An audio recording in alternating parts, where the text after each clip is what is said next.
Thấy cái tầm kim như đó đẹp quá à.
xíu thôi.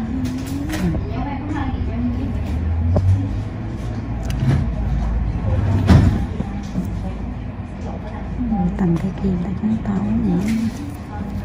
Cái này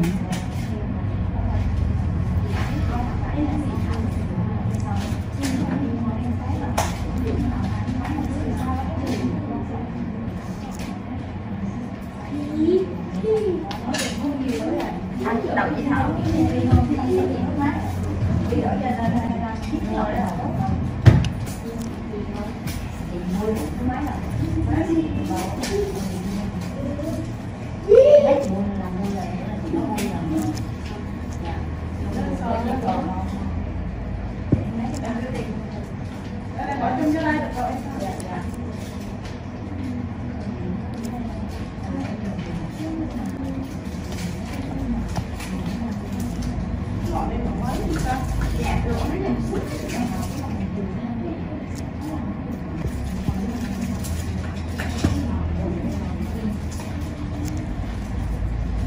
gì vẫn nhỏ chứ à. có cục nhỏ.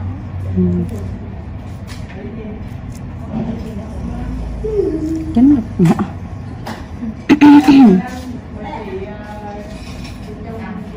Thấy nhiều ghê mà nói được khóc mà đang bị ếch ghê phải. Đấy. Nằm này đâu mà. Nằm này không. Dạ, nằm này nhiều mà.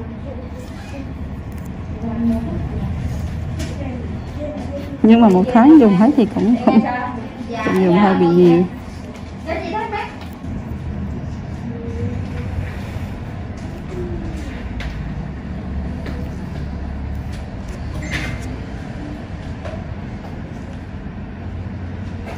Đau lưng quá.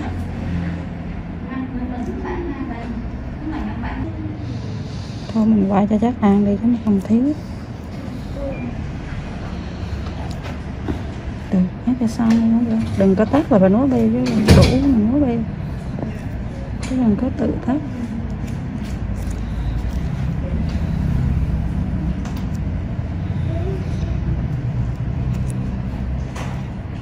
Nhiều ghê nữa, nó.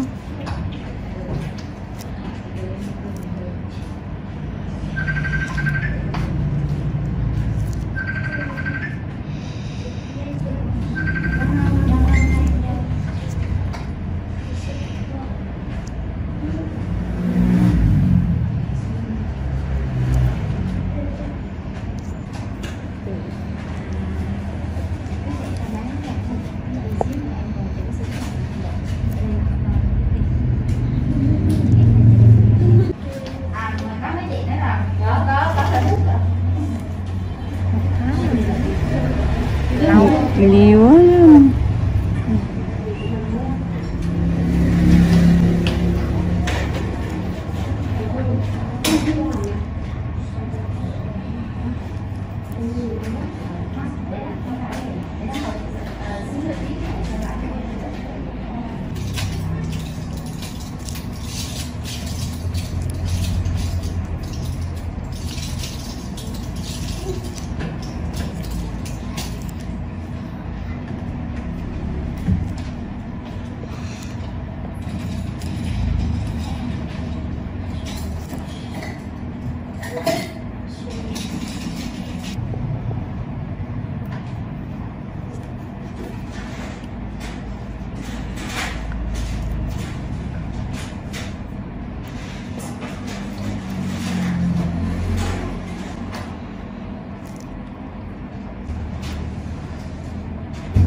Bật máy xông hơi cho chị bác kế bên đi ơi.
Cái gì? Quên trước đi. Mình ai mà đó hả? Em mới thở. Đi rất rồi đi. Thế là có chuyện gì à? Mà tao chuyện gì? Tự nhiên rồi nói chuyện gì với bác Bì trời. Em thấy là chơi Cái gì ngã? Ai làm chuyện ngã? Đúng rồi, đã cấm đi mà. Không, nhưng mà với lại chùm qua một bên không biết. Biết ngã bạn biết đâu xa rồi mới biết ngã đó chứ.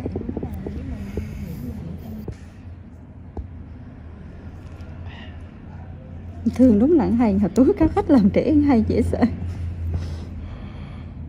Mình bê ở lại bây làm bê em sợ đó Thương.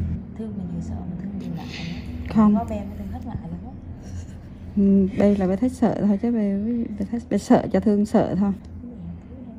Cũng còn lại đồ rồi đâu mà triệt đất bị đồ luôn chứ. Giống bê với con xà chứ đâu muốn ở lại mình. Thế chờ khách mà mình phải làm trễ cho khách thôi chứ. Tập đây nó có do quỷ kiến ngài nó hù. Nó làm từ ngày nói thì sợ gió. Có tưởng tượng ra là mình bắt chước mình tưởng tượng theo. Khỉ.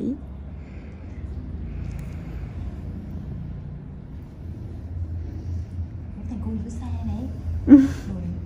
6C, 1996 to 2005, review.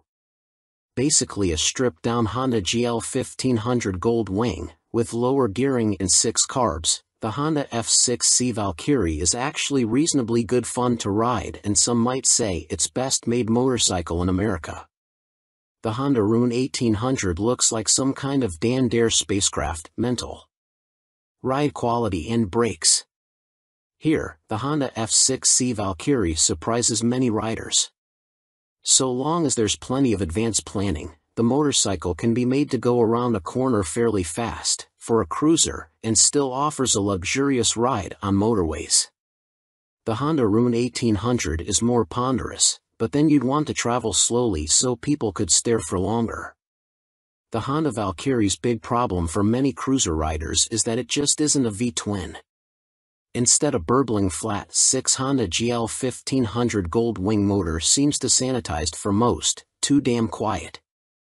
Sure, the Honda F6C Valkyrie's 100 brake horsepower motor is enough to send the thing whizzing along in unfeasible speeds, but it's easily out-accelerated by the Triumph Rocket 3, any old Yamaha VMAX and a whole boatload of rival power cruiser motorcycles these days. The Rune 1800 isn't really any faster. The Honda F6C Valkyrie rarely goes wrong, ever. It is a beautifully made motorcycle, with lavish chrome, thick paintwork and an engine that can cover 100,000 miles with basic oil/filter changes. The main problem with the motorcycle is keeping its hundreds of nooks and crannies clean. Double that cleaning time on the Honda Rune 1800. Our Honda Valkyrie FC6 owners' reviews show a very reliable bike, which is the norm for Hondas. For most of its life it was available as a personal import from the USA, and there aren't that many around, which keeps resale values high. Honda F6C Valkyrie motorcycles with the hard luggage touring kit on seem to be sought after. Buy a good used motorcycle and you can 5 years biking for about $2,000 in depreciation. The Honda Rune 1800 costs big bucks and is for lotto millionaires and poseurs only. Huge brakes, beefy forks and a proper two-person saddle are some of the useful features on the Honda F6C Valkyrie. It could use the reverse gear of the Gold Wing and there's no screen as standard on the Honda F6C Valkyrie. Naturally, there's a whole phone book of accessories to be had, from both Honda and US aftermarket motorcycle accessory suppliers. Sci-fi bodywork on the Rune looks stunning. Welcome to BBC Motor Reviews channel. KTM 1090 Adventure, 2017 on review. The chassis copes with the extra power with ease. In fact, it feels like it could handle a further 25 brake horsepower. The conventional 48mm WP forks and WP rear shock work straight out of the box. The forks are non-adjustable, but on our test route that didn't pose any problems. A 170-section rear tire and the 1090's relatively low weight enable it to be hustled with ease. Boring it certainly isn't. Unfortunately, we had less than ideal conditions to test the new 1090, but wet riding did highlight the bike's rider friendliness and near-perfect fueling at low speeds. There are 3 riding modes: Sport, Street, and Rain, with an optional off-road setting. Each mode changes the engine characteristics and level of traction control intervention. Although it's called the 1090, the engine is the same 1050 cubic centimeters motor as used in the outgoing 1050 Adventure. In the old model, KTM restricted it to 95 brake horsepower, but they've unleashed an extra 30 brake horsepower for the 1090, pushing peak power to 125 brake horsepower and torque to 80.4 ft-lb. On the road, it deals like KTM have thrown a bottle of vodka into the punch bowl along with a dozen cans of Red Bull. The 1090 is much livelier and more fun to ride, yet still has the ease of use of the original 1050. Confusingly, KTM also offer a 95 brake horsepower version of the 1090, which can then be restricted further to 47 brake horsepower for those on an A2 license. KTM's LC8 engine is a proven motor by now, with few problems to report, and KTM's Adventure family are well built. The 1090 Adventure comes in much cheaper than the more premium competition, without skimping on quality. The standard price of £11,299 is good value, although the bike we tested would have cost £12,800. As the 1090 is the baby of the Adventure range, the spec doesn't quite match that of its bigger brothers, but you do get 3 riding modes as standard, sport, street and rain. An off-road setting can be unlocked with the optional off-road pack, £243 and 78 pence. Traction control and ABS are standard but not lean sensitive, and the TC can't be deactivated on the move. Old-style clocks remain.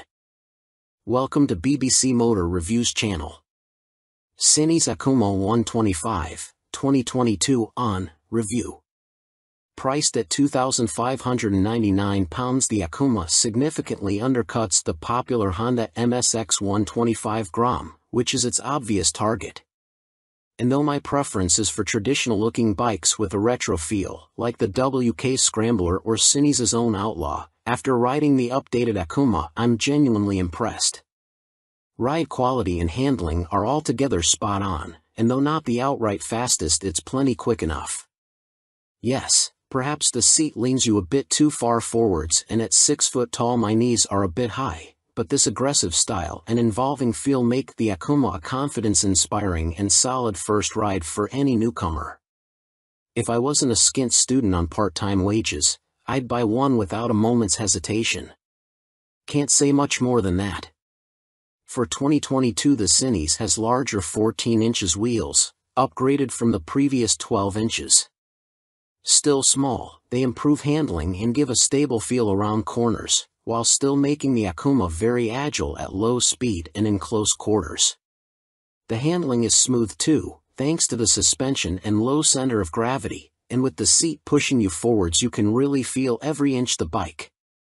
Leaning forwards into corners and tucking in on the straights, the Akuma might be a modern monkey bike but rides like, well, a proper bike.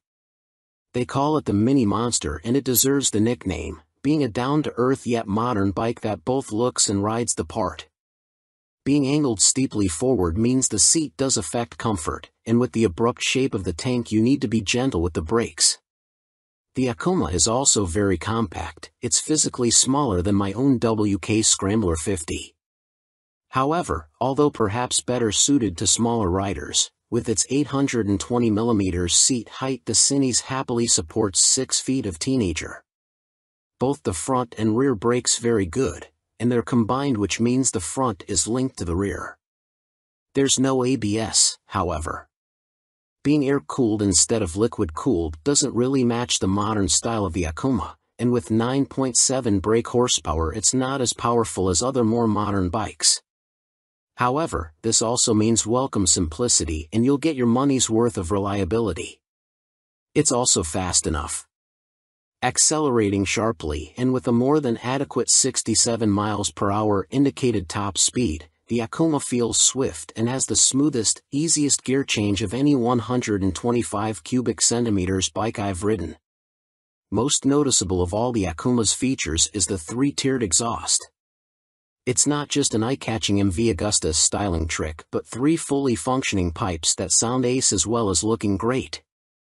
With aggressive shapes, new blacked-out finishes, steel trellis frame, which is non-structural, and its raised tank giving the look of an arched back and so resembling a big cat. Go on, imagine, riding the Akuma makes me feel like I stand out from the crowd. Which is important for the teenage market. Switchgear, components and overall finish look and feel pretty good for a $2,500 bike. Some fasteners and smaller parts will need coating with anti-corrosion treatment for winter use, but that's true of some bikes costing 5 times as much. And overall the Cines does a good job of disproving preconceptions about cheap, flimsy Chinese bikes. Honda's trendy MSX 125 Grum costs £3,849. Yes, it's a bit nicer finished than the Cines and will hold its value better, but it's only got the same power, and the extra £1,300 over the Akuma can be a big ask for a cash-strapped teen. Benelli's TNT 125 is also made in China and costs the same as the Cines. It's got a couple of horses more and a neat-looking trellis frame, but it's also a tad gaudy and in your face. Picking between them is as much down to their image and personal preference as anything else. Tech fan? You'll be interested to learn that the display now has multiple color options as well as brightness settings. At first, I thought it was just another knick-knack, however it is helpful especially in changing weather or when looking through a tinted visor. And it's like socks with days of the week on, every day can be a new color. The display is also crystal clear and comes with a small array of function as expected: time, trip, odometer. Something that I quite like are the large buttons that the Cines uses. None of this tapping the wrong control malarkey, just big simple buttons, easy as you like. 2019, Cines Akuma launched late in the year as a 2020 model. Modern monkey bike with air-cooled 4-stroke single and 12-inch wheels. 2022, upgraded with larger wheels, jazzy new clocks, plus more refined styling and colors. Replacing the stock bike's KYB suspension, the SP features Gen 2 Öhlins semi-active suspension, NIX 30 SV forks and a TTX 36 SV shock, which automatically controls the damping levels while leaving spring preload manually adjustable. Featuring spool valves rather than traditional needles valves, which Öhlins claim deliver faster adjustment and a more accurate responsiveness at the low and high ends of the adjustment range, the SP suspension can be set in one of 3 semi-active damping modes, A1, A2 or A3, or one of 3 manual setting, M1, M1 or M3, which remove the semi-active function and allow fixed damping settings to be selected via the dash. An incredibly impressive system, the semi-active suspension responds to undulations in the road surface instantly, smoothing them out and making the SP feel like it is gliding over the bumps. Harsh ones still give you a kick, but unlike on a conventional system, the semi-active damping instantly recovers and keeps the MT nicely composed, a feature that reduces its tendency to shake its head when exiting bends under hard acceleration. On the UK's roads, A2 is the best option for bumpy B roads where A1 suits fast, smoother road better, and A3 is more for straight-line cruising, as when the pace ups it feels a bit soft at the rear end. And the SP's brakes are better too.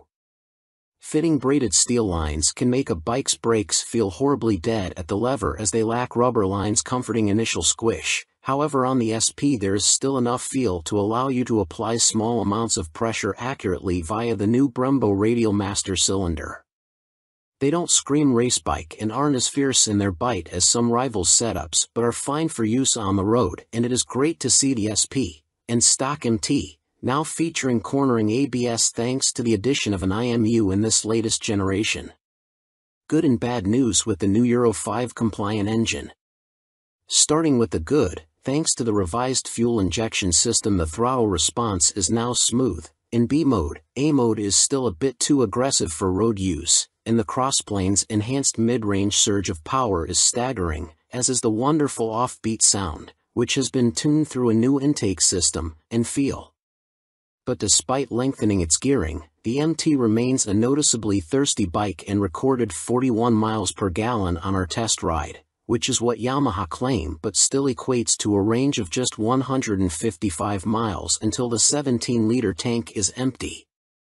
If you opt for the SP, alongside the Öhlins suspension you gain braided steel brake lines as standard as well as a 3-piece belly cowl, black bars and levers and a stitched seat.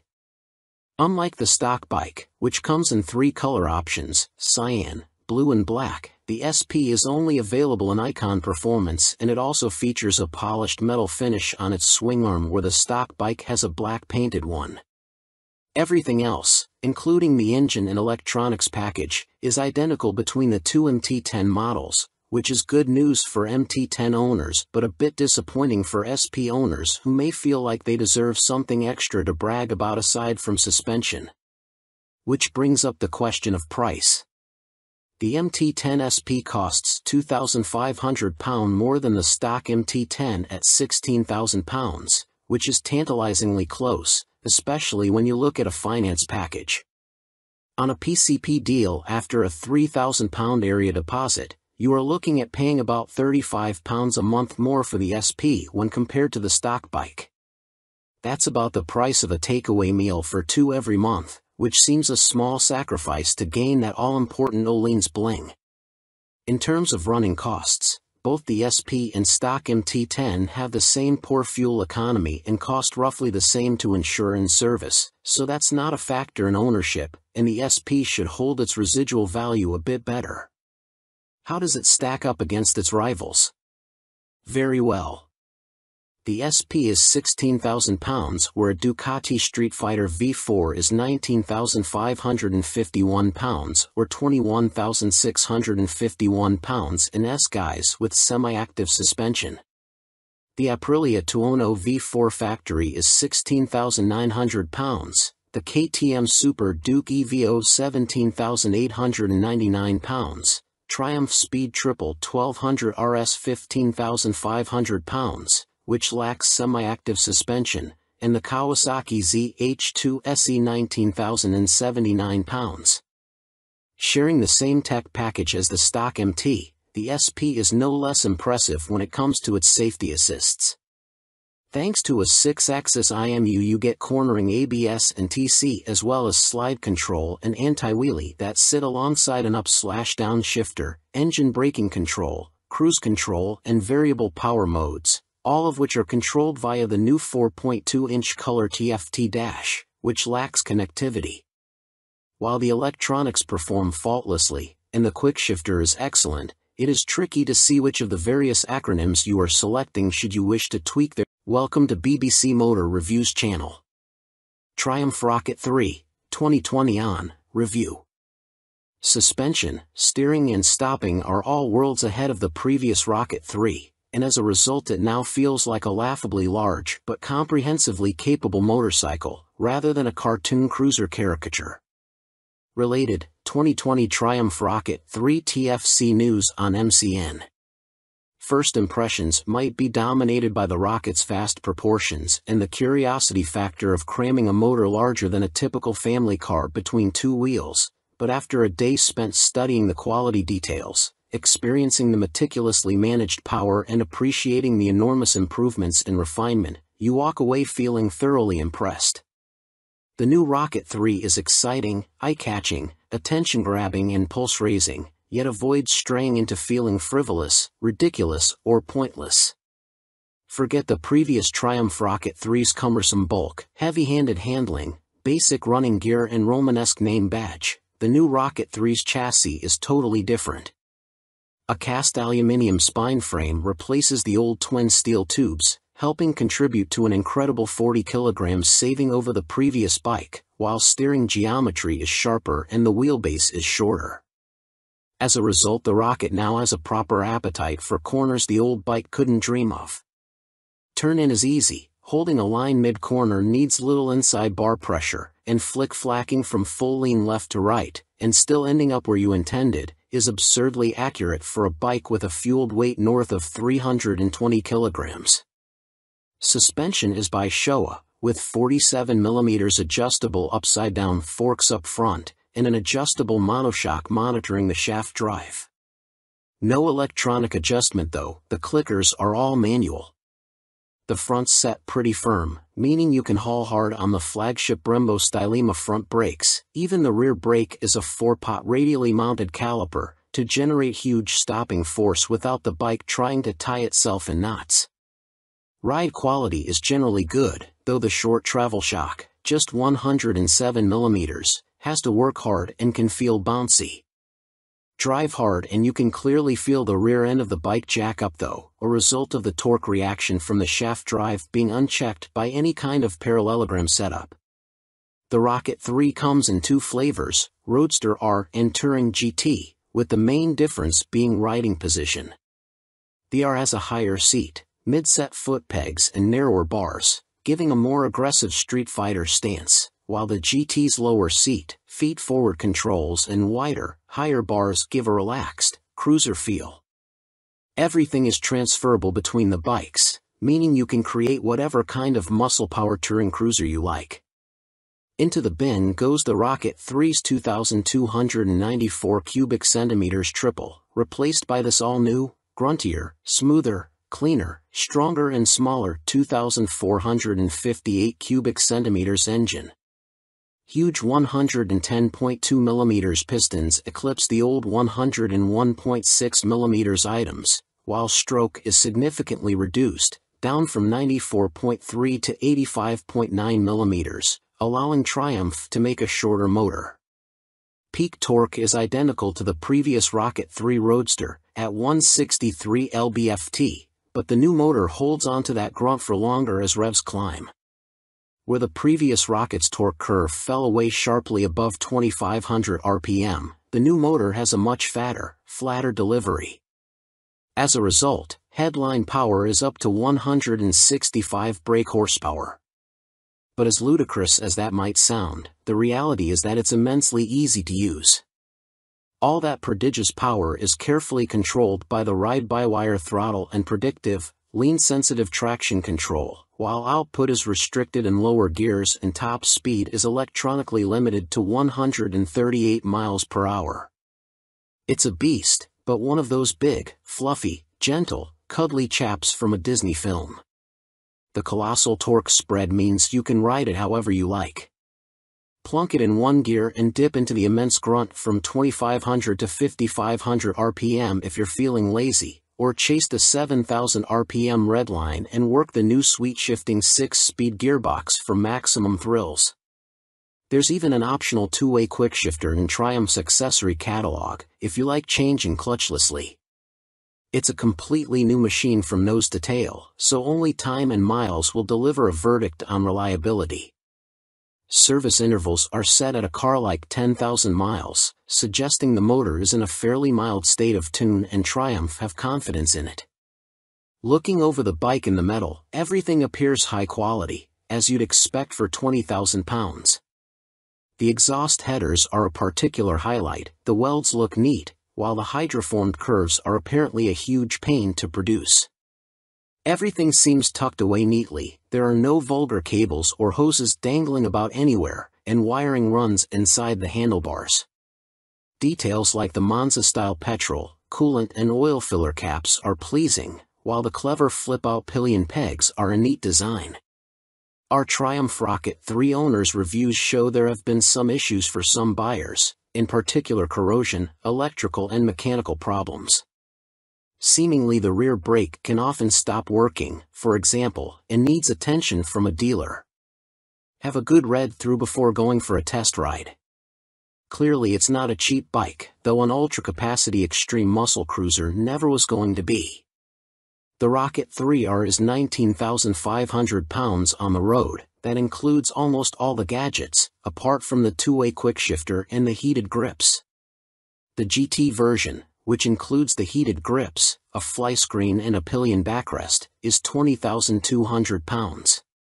Both are roughly on a par with Ducati's Diavel 1260S, 20,041 pounds. A Harley-Davidson Fat Bob 114 starts at 15,825 pounds, but doesn't have a fraction of the Triumph's tech, torque, pose or poise. If you want to go properly left field, a Moto Guzzi MGX21 is 19,999 pounds. Running costs probably won't be any kinder on the wallet. Triumph claimed the motor returns 41 miles per gallon, but our test ride suggests it's closer to 35 miles per gallon. That 240 section, 16-inch rear tire isn't cheap either. Sign picking the bike up in March I have had a headlight replaced under warranty, main beam sticking on, and the second which has really put me off was the rear brake losing all braking power. It has been back to my dealer who changed the fluid for a better one but was told that Triumph know there's an issue and they are working on it. I thought anything to do with brakes on a 163 pounds of torque monster would be the #1 agenda. First service only. The fuel economy is not bad so far, 43 to 45 miles per gallon. That is with occasional spirited riding thrown in. 2 stars is because after 6 months I was offered £13,500 from the dealer to buy it back. Even WBAB offered considerably more, so not much faith in the brand and will likely be going back to BMW. Equipment. The Brembo brakes are top-notch. The stopping power and feel is superb, the ride comfort is less so. I am a big old guy and no matter how I try to adjust the rear suspension the ride is harsh on anything but smooth tarmac. The roads in Herefordshire where I live are amongst the worst in the UK and backache sets in after about 2 hours. I have purchased an Airhawk DS seat pad which has transformed the comfort but it's still not all day comfy like my old Rocket. The tank is so wide you have to ride legs apart which at motorway speeds the wind blast makes your hips ache trying to keep tucked in.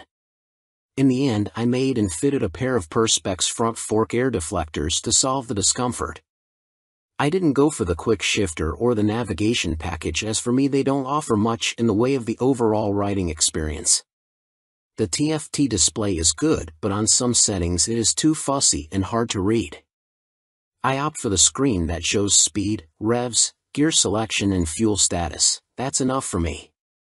There are a few niggles with this bike that could be better. The original screen doesn't give much wind protection and the rear hugger design is total crap. In the rain you get covered in road crud halfway up your back. I bought an aftermarket hugger which left some wiring exposed so I ended up fitting this over the top of the original hugger, problem solved. I purchased the accessory panniers and rear rack to give the bike some touring capability. These panniers are okay but are quite small and are not as rigid as I would have liked. The optional rear rack is stated as only good for 3 kilograms which means fitting my fully loaded Kuryakyn Grand Tour bag on the rear may be more than it can withstand. Guess I will soon find out as there is little room on the pillion seat. One of the best design features on this bike are the fold-away pillion foot pegs and the folding pannier mounts. If anyone is thinking about buying this bike for some serious touring then you will need a few aftermarket bits to iron out its touring limitations. Welcome to BBC Motor Reviews channel. Yamaha Fazer 600, 1998 to 2004, Review and Used Buying Guide. Related, Easy Fit Kit turns Yamaha Fazer 600 into retro race rep. In fact, since Yamaha stopped the FZS 600 Fazer's production in 2003, it has taken them until the launch of the Tracer 700 to replicate the Fazer's magic formula. However, in 1999 the Yamaha Fazer 600 was the best-selling bike in its class, and by 2002 the firm had sold over 83,000 units. There's a reason the Yamaha Fazer has such a strong following. As soon as its wheels start to turn you are right at home. It is ease personified and most of this warm feeling comes from the wonderful motor. With the Fazer, Yamaha got the basics right and that's what makes it such a great bike. The tank range is long, the seat comfortable, the fairing effective, the brake sharp and the motor strong in the mid-range and extremely reliable. The suspension may be a bit baggy, but if that's the Yamaha Fazer's only real fault 22 years after it was launched then that's not bad going. Useful Yamaha Fazer 600 specialists include www.foc-u.co.uk and yamahaclub.com. Read on for our full used buying guide. Ride quality and brakes. Launch impressions. When you push the Yamaha Phaser 600 to the limit, which is easy with those blue dot or one brakes up front, it dives a little bit and loads up the front end. It waggles a bit, but the handling is generally confidence-inspiring, and if you take it steady you could ride to Budapest on a Yamaha FCS 600 Phaser and feel no severe aches or pains. Yamaha Phaser 600, what does it ride like now? With limited suspension adjustment, post-2000 models have variable damping in their forks. The Yamaha Phaser is a bit wobbly in the corners, and the Sumitomo calipers shared with the R1 quickly overwhelm the forks when you brake hard. But where on some bikes this is an annoyance, on the Phaser it makes you giggle and adds to the amusement factor. There's just under 100 brake horsepower in the Yamaha FCS 600 Phaser's detuned Thundercat 600 cubic centimeters, 4-cylinder engine, and that's plenty for backroad fun, as well as motorway commuting if needs be. The Yamaha FCS 600 Phaser delivers its power in a wide spread, and the 6-speed gearbox is there if you feel like playing tag with sports bikes. Yamaha Phaser 600, what's the drivetrain like now? The inline-4 is beautifully smooth and has that lovely mid-range pull you get with an old long-stroke unit. It's not revvy or buzzy like the FC6's engine, it's just silky smooth and full of drive. The gearbox may be showing its age, the linkage is notoriously sloppy when worn, but it clunks into gear with a reassuringly solid feel, and the bike is more than happy to break the national speed limit when asked. The Yamaha Phaser is a fairly well-made motorcycle, and except for the black painted downpipes rotting away, or the brake calipers seizing up, the Yamaha Phaser doesn't suffer big problems. It can rack up very high miles with regular servicing. Apart from its thirst for fuel, it would make a great dispatcher's motorcycle. Yamaha Phaser 600 reliability. We've got a whopping 52 Yamaha Phaser 600 owners reviews on the site, and the bike scores 4.6 stars out of 5 overall, with the same score for build quality and reliability. This is an incredibly high score, meaning it's safe to say you can depend on the Phaser 600. Minor issues include the Phaser lacking more modern equipment such as more electronics, but this is an old bike now. You can't expect the world. Its value more than matches its spec. Yamaha Phaser 600 common problems. Early ignition barrels aren't very strong. Check it works smoothly and that the ignition key works the fuel cap and seat lock. The headlight bracket bends if the bike is in an accident and few people replace it, so always check the fairing looks square on the bike. The steel swing arm can trap water and rot around the chain adjusters, so inspect this area well for any obvious rust damage. The Phaser has a 110/70 front tire, and as a result tire choice is limited. You can fit a 120/70, but this can interfere with the mudguard. Yamaha Phaser 600, a mechanic's take. By Chris Spinks, Chief Instructor, Metropolis Training School. The key factor when buying a used FCS 600 Phaser is seeing if it goes into second gear. First gear on the Phaser is quite short, and the jump to second puts a lot of strain on the gearbox. This can cause the second gear selector fork to bend, and that leads to a really stiff change and eventually a broken gearbox. On a cheap bike such as a used Phaser, that can write the bike off as replacing it is not economically viable, as a complete gasket kit costs £500. That said, when I destroyed my Phaser's gearbox on a track day, I bought a new motor for £400, and swapping them over was fairly simple. The sprocket retaining nut is a classic Phaser fault and well documented. The nut comes loose, the sprocket slides off the shaft and then sits on the threaded part of the output shaft. People think the clutch is gone and rev the motor, which causes the sprocket to strip all the threads off the shaft. You can slide the sprocket back on and spot weld it in place, but you need to be careful not to overheat the seals. As long as you fit the nut correctly using the locking washer, you should be fine, although Yamaha did release a deeper threaded nut and this sorts the issue. The lights on the Phaser are poor, but on the 1998 9 model the bulb vibrates and creates a white powder that fills up the lenses. This is impossible to remove and makes the light even worse. Some owners change the loom to convert the phaser to twin headlights, which is very easy, but you need to tilt the main beam down or it will fail an MOT.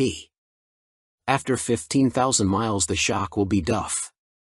I'd recommend getting the forks rebuilt and buying an aftermarket shock. Don't be tempted to go for a stiff fork springs. I've found softer ones works better. When it comes to the finish, the paint likes to flake off from the engine's fins, so don't jet wash the engine, and check the downpipes.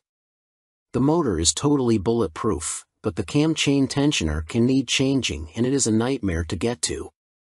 At the end of the day, a well-looked-after phaser is a brilliant buy and totally reliable. At the training school we would see them cover over 65,000 trouble-free miles with only oil changes. Extrema Makeover, Aprilia put the RS660 on a diet for a limited edition focused model. Alongside the surprise launch of their 2023 BX450, Bimota have shed more light on supercharged Tessie Tourer currently in development. Now officially called the Terra, we first caught a glimpse of the bike as a basic design sketch at the 2021 EICMA show, with a spokesperson for the Rimini firm later confirming to MCN that it would be powered by the 4-cylinder motor found in Kawasaki's Ninja H2SX range. Never before have Bimota been present in this market segment, Bimota COO, Pierluigi Marconi, said in a statement. No one has this much fun and function in one package. The Terra is an attention grabber that will act like a halo for Bimota by attracting further consumer attention to our impressive vehicle lineup, he continued. Although details remain scarce, Bimota have gone into some depth on the new steering system, which sits diagonally between a front subframe and the front wheel. There are no front forks like a conventional motorcycle, which should aid front-end stability and the ability to trail brake into a corner. This is because braking forces are kept away from the front suspension, leaving it free to deal with bumps in the road. These systems can reduce front-end feel though. Until now, Tessies were only made for the sports segment, Marconi told MCN at EICMA 2021, we'd like to put the Tessie name to adventurers, tourers, and bikes like that. Our philosophy is to have two lines of bikes, he added. One is the Tessie line and one is for more traditional models. We like to follow the two concepts, because although a Tessie chassis has a lot of advantages, for some riders it is still too much of a novelty. Alongside the funny front end, Bimota have also confirmed that the Terra will receive semi-active suspension developed in partnership with Marzocchi. The ride height can also be adjusted either manually or electronically by 30 mm. Also expect to find 5-spoke forged alloy wheels too, which should help to keep unsprung mass down. It went from first sketch to full-size model in few months using computer-aided design, Marconi continued. You ride some bikes because you have to, but you ride these Bimota because you want to.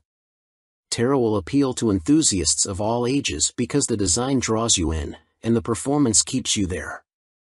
Superior performance. BRAF Step Up Aston Martin partnership with more powerful AMB 001 Pro. Luxury boutique brand BRAF Superior have once again teamed up with supercar experts Aston Martin to create yet another outrageous, limited-run track day machine. The AMB 001 Pro made its debut at the EICMA trade show in Milan and follows in the footsteps of the first-generation €98,000 AMB 001. Which entered the public consciousness back in autumn 2019 and has since sold out. The standard track-only 001 features a turbocharged 997 cubic centimeters liquid-cooled V-twin engine that sits as a stressed member in the chassis. The 175 kilograms, dry, Pro uses a CNC machine version of this unit as a stressed member with a claimed 25% increase in power to 221.9 brake horsepower. There's also carbon fiber bodywork said to be inspired by Aston Martin's 1,000 brake horsepower Cosworth-built 6.5-liter V12 Valkyrie AMR Pro hypercar. The success of its predecessor, coupled with the incredible Aston Martin Valkyrie AMR Pro, inspired us to get together again to create a new superbike, one that we know will excite our customers, BRAF Superior CEO Thierry Henriette said. We are particularly proud of the new engine type, with a crankcase fully machined from solid billet aluminium, which is a unique feature for a production motorcycle. With the marked increase in power, this takes AMB 001 Pro into the hyperbike sector. Machined from AL 5000 solid billet aluminium alloy, the uprated motor also gets a new cylinder design, with wet cylinder liners for greater cooling, which should help with the longevity over prolonged hard use. Limited to 88 units in total, the Pro will not be homologated for the road and will be built by hand at the Bra factory in Toulouse, France. Orders are now being taken, with the first deliveries expected in the final quarter of 2023. The bike shown at EICMA was a prototype. It's a beautifully simple formula. Form plus technology equals performance, Marek Reichman, Executive Vice President and Chief Creative Officer of Aston Martin, said. We've achieved this fluidity again with BRA Superior for those who desire a track superbike like none other. The rider is part of this moving sculpture and will literally feel as though they are part of the track when laying atop the AMB 001 Pro. But it's not all about engine performance. A quick glance at the side profile of the Pro reveals more extreme bodywork, with a more pronounced tail, winglets, and a rear carbon disc wheel design. There's still next to no front wind protection though, which could be unpleasant at speed and take away from the riding experience. Gone is the underslung exhaust exit from the standard 0012, with a single pipe on the right side of the bike protruding above the fat 200 section rear tire and shark-like aero wing. In a nod to Aston Martin's racing success, the 001 Pro features a striking jade green livery, with a blacked-out motor and suspension. This suspension system comes in the form of a front double wishbone setup adjustable for preload and rebound, plus a rebound and preload adjustable monoshock. Naked Ambition, CF Moto unveil NKC22 concept. CF Moto weren't short of new bikes to show us at the EICMA trade show in Milan, including this naked roadster concept called the NKC22. The bike uses an 800 cubic centimeters parallel twin engine, presumably the same KTM 790 lump used in KFMoto's 800 metric tons models, but wrapped in a lightweight, sporty chassis. This concept version is covered in forged carbon bodywork with an engine fairing that doubles up as an aerodynamic wing. Front forks are heavy-duty upside-down units and look to be fully adjustable, while at the back a stylish single-sided swing arm holds a rear wheel blanked off with carbon inserts. CF Moto reside at the economical end of the motorcycle market, and so even this concept version gets J.1 brakes rather than the full Brembos used on last year's track-focused SRC21 concept. Twin SC Project exhausts complete the aggressive, sporty look and would, from the looks of them, far exceed UK homologation noise limits, so expect something more sensible on the finished bike. The M button on the left switchgear and the word Street on the bottom of the TFT dash display suggest that a selection of rider modes is available with up and down buttons for cruise control also included. And the telltale phone symbol elsewhere on the screen means there's smartphone connectivity, too. CF Moto reside at the economical end of the motorcycle market, and so even this concept version gets J.1 brakes rather than the full Brembos used on last year's track-focused SRC21 concept. Twin SC Project exhausts complete the aggressive, sporty look and would, from the looks of them, far exceed UK homologation noise limits, so expect something more sensible on the finished bike. The M button on the left switchgear and the word Street on the bottom of the TFT dash display suggest that a selection of rider modes is available with up and down buttons for cruise control also included. And the telltale phone symbol elsewhere on the screen means there's smartphone connectivity, too. Naked Ambition, CF Moto unveil NKC22 concept. CF Moto weren't short of new bikes to show us at the EICMA trade show in Milan, including this naked roadster concept called the NKC22. The bike uses an 800 cubic centimeters parallel twin engine, presumably the same KTM 790 lump used in KFMoto's 800 metric tons models, but wrapped in a lightweight, sporty chassis. This concept version is covered in forged carbon bodywork with an engine fairing that doubles up as an aerodynamic wing.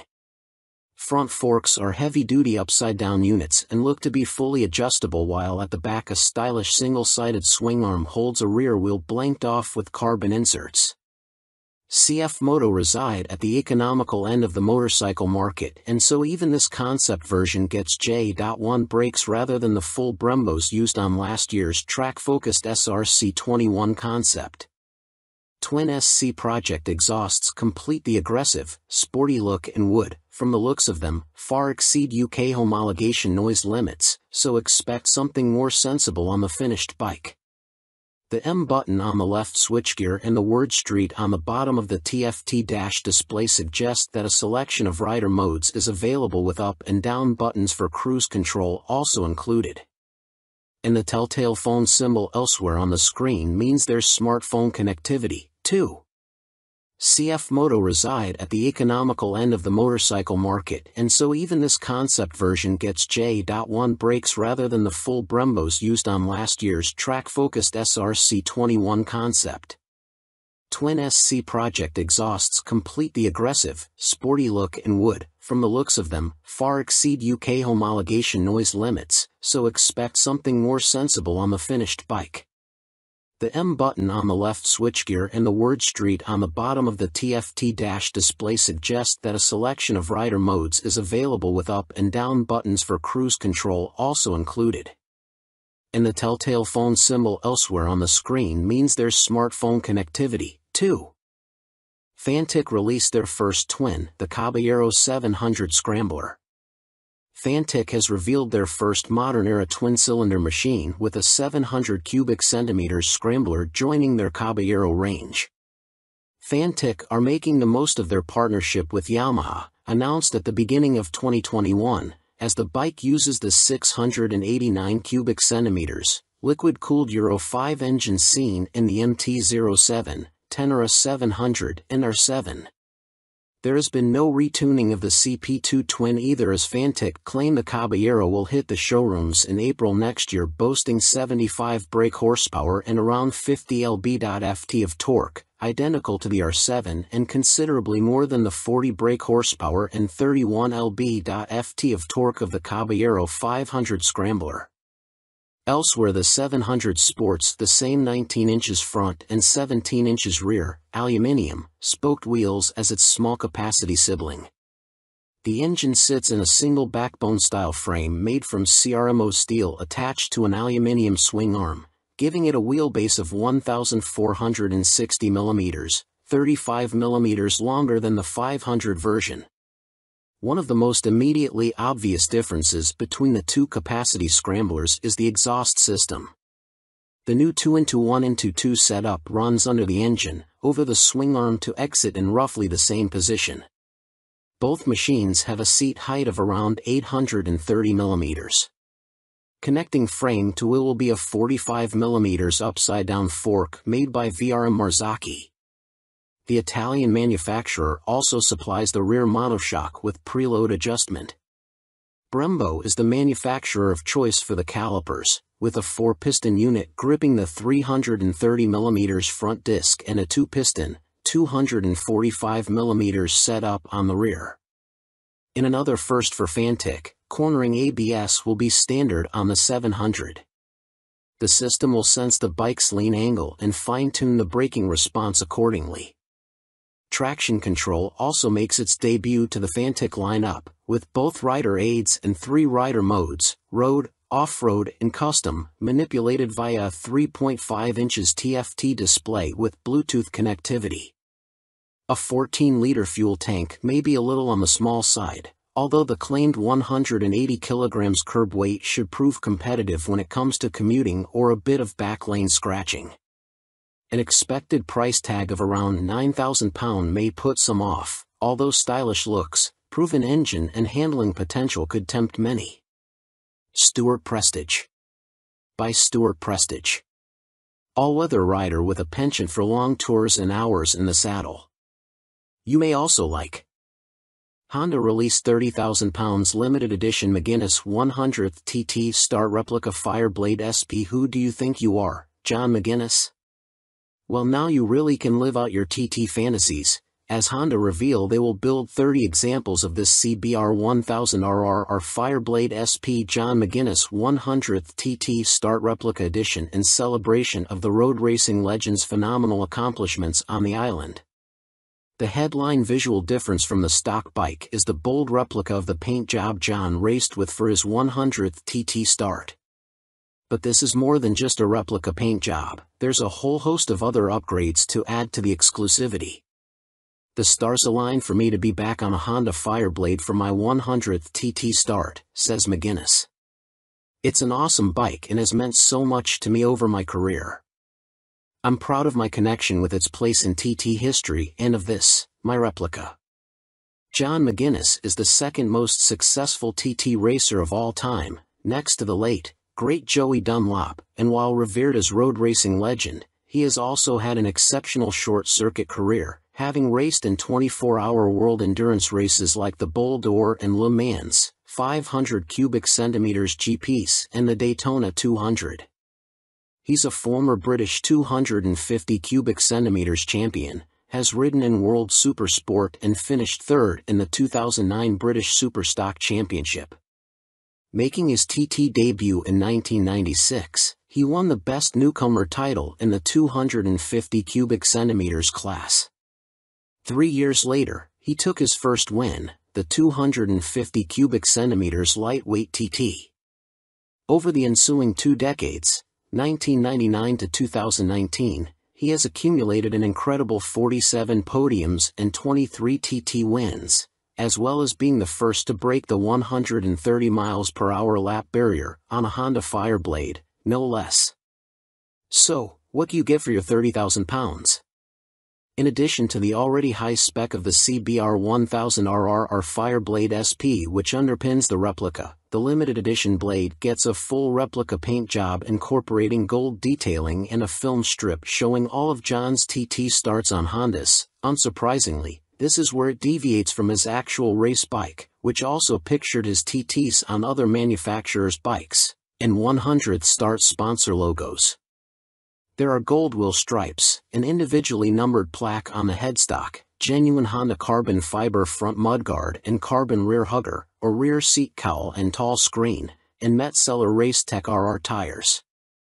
On startup there's a Ring of Fire screen animation as the display loads, and 30th anniversary logos on the smart key and laser engraved on the Akrapovic muffler, marking the machine's special place in Honda history. And to cap it all, there's John's signature on the airbox cover. Honda are even offering the opportunity for a personal handover from John McGinnis MBE himself, at Honda Racing UK in Louth. If that's not enough, you'll also get a custom Fireblade garage mat, genuine Honda accessories indoor bike cover, 3D laser engraved crystal featuring a design of the John McGinnis 100th start replica. All inquiries and orders for the John McGinnis CBR 1000RR Fireblade SP 100th start replica are to be via the Honda dealer network, and if you want to see one in the flesh, it will be on display on the Honda stand throughout Motorcycle Live at the NEC from November 19th to 27th. Fantic released their first twin, the Caballero 700 Scrambler. Fantic has revealed their first modern-era twin-cylinder machine with a 700 cubic centimeters scrambler joining their Caballero range. Fantic are making the most of their partnership with Yamaha, announced at the beginning of 2021, as the bike uses the 689 cubic centimeters, liquid-cooled Euro 5 engine seen in the MT-07, Tenere 700 and R7.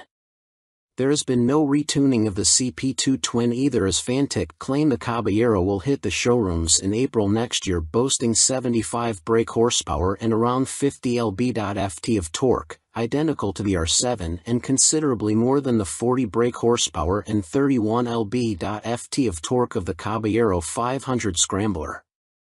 Elsewhere, the 700 sports the same 19 inches front and 17 inches rear, aluminium, spoked wheels as its small-capacity sibling. The engine sits in a single backbone-style frame made from CRMO steel attached to an aluminium swing arm, giving it a wheelbase of 1,460 mm, 35mm longer than the 500 version. One of the most immediately obvious differences between the two capacity scramblers is the exhaust system. The new 2-in-1-in-2 setup runs under the engine, over the swing arm to exit in roughly the same position. Both machines have a seat height of around 830mm. Connecting frame to wheel will be a 45mm upside-down fork made by VRM Marzocchi. The Italian manufacturer also supplies the rear monoshock with preload adjustment.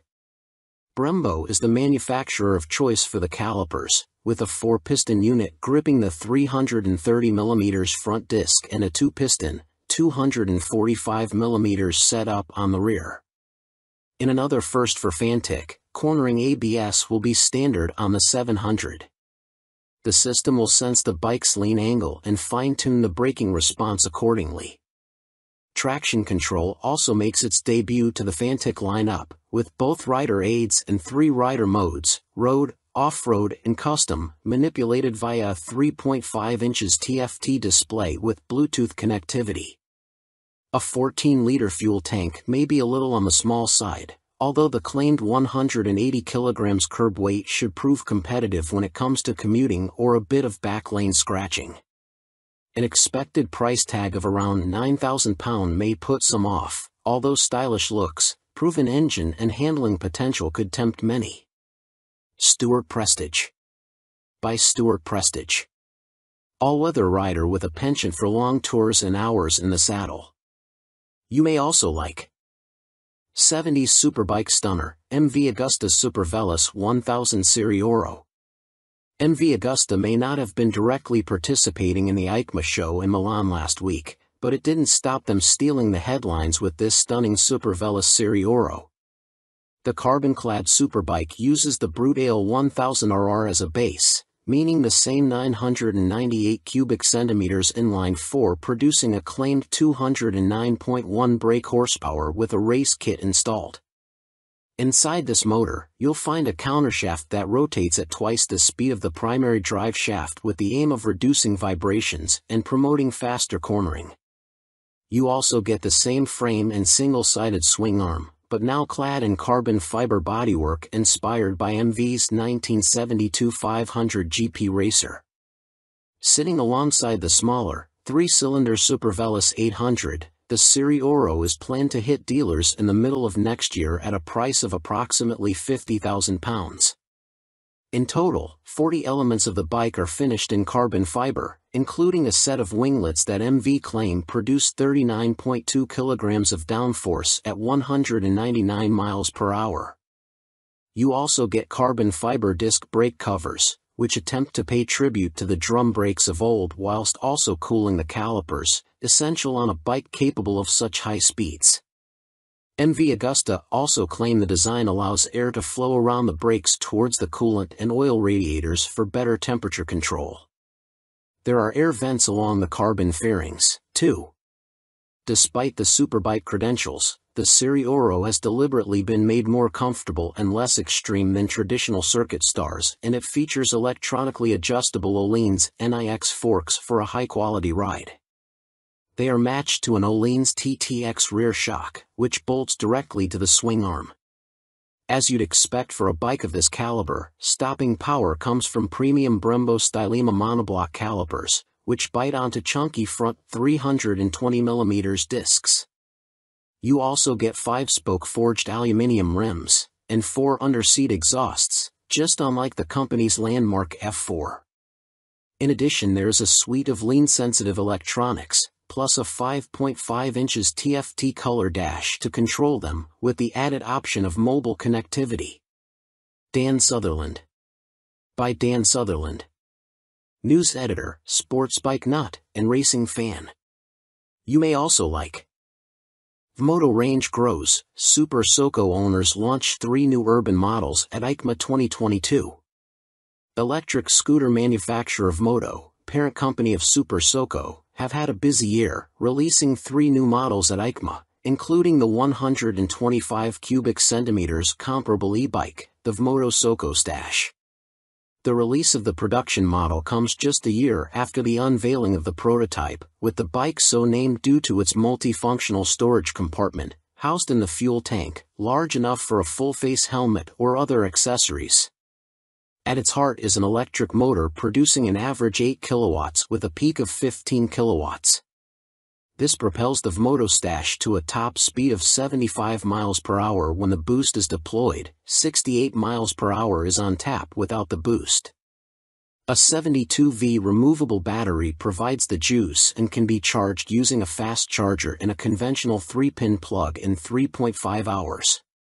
Charging without the fast charger will take between 5 and 6 hours. No range specifications have been released, but expect it to have the same 30-mile capacity of the Super Soco TS Street Hunter, which has the same top speed capability. A newly designed swing arm pivots off a solid, lightweight frame, driving a 17-inch rear wheel. A 17-incher is also fitted on the front, and ABS disc braking is standard. A relatively tall seat height of 830 mm awaits the rider, and the Stache has a curb weight of 143 kilograms. The company also unveiled their first dirt bike-style machine, which weighs in at just 84 kilograms. The machine comes in two models, the VMoto On-R, which comes with road tires, or the OFFR, which is equipped with knoblet tires. The On-R/OFFR can be set up in either L1 configuration, comparable to a 50 cubic centimeters machine, or L3, which mimics a 125 cubic centimeters. In the L3 iteration, the bike can reach speeds topping 50 miles per hour, while the L1 configuration limits the top end to just under 30 miles per hour. VMoto claim a range of up to 90 miles with recharge times taking 2 hours for the L1 configuration and 3 hours for the speedier L3. A die-cast aluminium frame cradles the 8 kilowatts motor, producing a claimed 190 feet per pound of instant torque. A swing arm with a single rear damper secures the belt-driven, rear-spoked wheel. No retail price has been provided. The VMoto Soco F01 scooter is, technically speaking, not a new bike, as it was available as part of a commercial fleet, but now will be available to the general public, the company also announced at EICMA. The urban commuter will, like the On/OFFR models, will be available as an L1 or L3 configuration. A 2 kilowatts or 4 kilowatts, L1 and L3, motor will get the rider up to a maximum speed of 27 miles per hour for the L1 and 45 miles per hour for the L3 model. VMoto claim a range of between 50 and 60 miles dependent upon the setup and riding style. The charging time of the removable battery is 3.5 hours with a fast charger using a domestic 3-pin plug, or 6 hours without the fast charger. Coming in at 110 kilograms with a seat height of 855 millimeters, the F01 should prove a popular choice for city transportation. The F01 will be available in white, light or dark blue, red and black.